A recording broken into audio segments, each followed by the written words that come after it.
دوای ئەوەی شەوی ڕابردوو لەلایەن چەند چەکدارێکی نەناسراوەوە هەڵیان کوتاوە سەر چەند دوکانێک لە گەڕێکی بەختیاری شاری خانەقین بەهۆی دەستڕێژی گولەی ئەو چەکدارانەش 9 هاوڵاتی بوونە قوربانی کە بەو هۆیەوە 7 کەسیان شەهید بوون و 2 کەسی تریشیان بریندار بوون و ئۆتۆمبیل کارەکان ئەنجامدا و لە چەند چەکدارێک پێکهاتوون. کاکە من خەون محلم لێرە دانیشم تا تقریبا ساعت 9 عزلکەم دێشەوە من بەرەداری دانیشتیمین نەزاسم ساعت 9 چارەکە بیڕەبی بۆ سەرمان منیش خۆم خستم زێگەر يعني رقم ديشي كوشان طلقه دوان سرم بي رمي بي تقريبا 3 دقائق طول كرت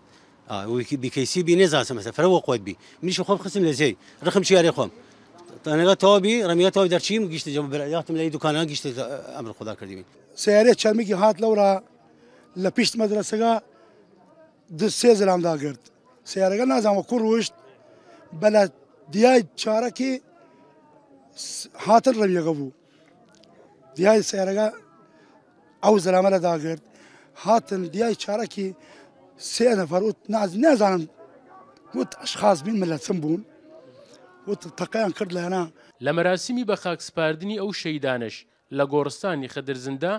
لێپرساوی مەڵبەندی خانەقینی یەکێتی نیشتیمانی کوردستان بە توندی ئیدانەی ئەم کردەوە تروێستەی کرد و بەرپرسیارەتی ئاشکراکردنی ئەنجامدەرانی ڕووداوەکەی خستە ئەستۆی هێزە عێراقیەکان.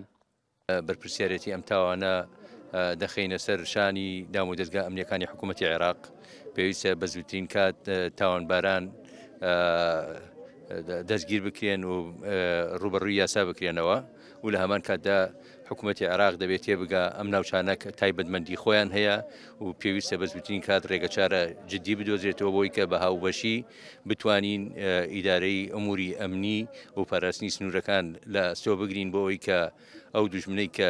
مەترسیە بۆ سەر تەواوی عێراقیەکان و بۆ سەر تەواوی ناوچەدەبڕاوەکانیش سنوورێکی بۆ دابنرێ. لە دوای نەمانی هێزەکانی پێشمەرگەی کوردستان لە سنووری قەزای خانەقین و گەرمەسێر ڕۆژ لە دوای ڕۆژ تا دێت باری ئەمنی ناوچەکە ڕوو لە ئاڵۆزبوون دەکات بە جۆرێکیش ڕووداوەکانی کوشتن و بریندارکردنی هاوڵاتیان خەریکە دەبێتە دیاریدا بۆیە هاوڵاتیانی خانەقین داوای گەڕانەوەی هێزەکانی پێشمەرگە دەکەن بۆ سنوورەکەیان. سەرکەوت ئەحمەد، کورسات نیوز، خانەقین.